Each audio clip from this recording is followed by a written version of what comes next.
అరే అది రావడానికి ఇంకా 4 సంవత్సరాల 7 నెలలు, ఎలక్షన్ రావడానికి. మళ్ళీ వచ్చే ఎలక్షన్లో మీరు గెలవడానికి ఛాన్స్ లేదు కదా. ఇప్పుడు 11 వచ్చినాయి, 11లో ఈసారి సింగిల్ డిజిట్కి పడిపోవద్దని గ్యారంటీ ఏంటి? మీరేమన్నా రామరాజ్యాన్ని నడిపారా?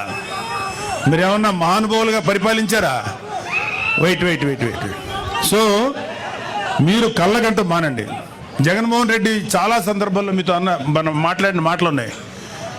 ఇక త్వరలోనే జమిలీ ఎలక్షన్స్ వచ్చేస్తాయి, మనం అధికారంలోకి వచ్చేస్తామని. ఇంత ఇల్యూషన్ అంటే ఒక రకమైన మానసిక దీనిలో సైకలాజికల్ సమస్యలతో ఉన్న మీకు ఎప్పుడో 4 సంవత్సరాల 7 నెలలు 3 నెలలు 4 నెలల తర్వాత వచ్చే ఎలక్షన్స్ అప్పుడే వచ్చేస్తాయని చెప్పి జనాలతోటి మైండ్ గేమ్ ఆడుతున్నారు. లేకపోతే మీ కార్యకర్తలను ఉన్న వాళ్ళని సేవ్ చేసుకోవడానికి ప్రయత్నిస్తున్నారు. అరే మీ పార్టీలో ఎంతమంది ఉంటారో ఇంకా తెలియదురా, అందరూ వచ్చేస్తారు. చాలామంది బయటకు వచ్చేసారు. మీరు రైట్ హ్యాండ్ అని పేరు పెట్టిన విజయసాయి రెడ్డి బయటకు వచ్చేసాడు.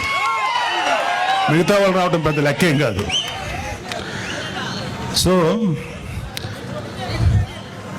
22 లక్షల మంది ప్రజలు 11 మంది ఎమ్మెల్యేలు ఎన్నుకుంటే ఆ 25 లక్షల ప్రజల గొంతుకుని శాసనసభలో వినిపించలేని మీరు వచ్చే ఎలక్షన్లో గెలిచి ప్రజలకు ఏదో చేస్తారని చెప్పి భ్రమలో ఎవరు లేరు. గుర్తుపెట్టుకోండి. మీకు అందరికీ కూడా ఇంకొక 1 year 2 years లోపల అందరికీ మీ నేరాలకి, మీరు చేసిన అక్రమాలకి ఆన్సర్ చెప్పుకోవాలి.